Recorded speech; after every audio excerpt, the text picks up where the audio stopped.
Hello, welcome to Cheryl's Mondays What's Up. Today's Monday, August 10th, 2020, and today's What's Up topic is women's rights. I bring this topic to bear today because it's kind of touched on in my book, and we'll talk about the book a little bit more later. But women are kind of being attacked again in this country. We worked hard to get rights, and people are trying to take them away from us. And we need to fight that. We've got so many things we need to fight for right now that we can't lose track of any of them. And women's rights is a big one.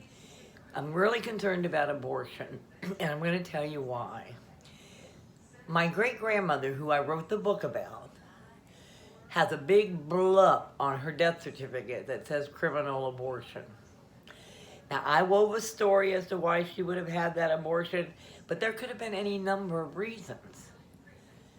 And it was criminalized. If she had survived, she could have gone to jail. If the woman who did the abortion had been caught, she would have gone to jail. And we can't do that anymore. There are too many reasons that women should not have children. And I understand that you don't want them murdered.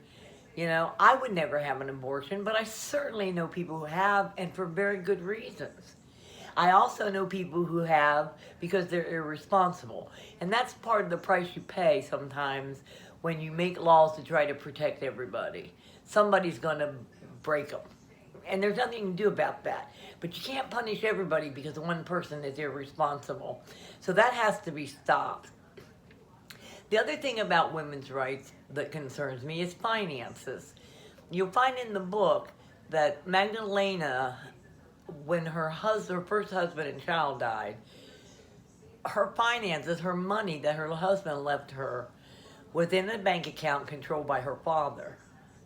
And she could not touch that money until she remarried. And then her husband could have it. But she couldn't really touch it without her father's okay during the whole time that she was unmarried.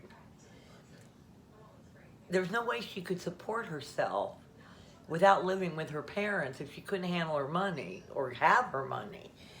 So it made women dependent on men so totally. And again, not a good idea because men are just like everybody else. They get bored and they get looking for trouble. And then they dump them, you know? And then all of a sudden this woman has nothing to do to support herself. Now, I grew up in a generation that was kind of confused because I was born in the 50s. And so I was born to be a housewife and mother. My mother taught me to be a housewife and mother. That's what I was going to do. My father told me when I was 14, excuse me, that I could not play professional baseball for a living and would have to learn to be a secretary or a nurse or a teacher. That's what I was growing up with. And I would have to support myself after I graduated from high school until I could find a husband. I mean, that's just what they told you. Women that went to college mostly to find husbands. And I really admire the women that went, you know, in the 60s and actually had a life for themselves and made a career for themselves because it wasn't easy to do back then. And it's still not easy to do, and it should be. It really should be.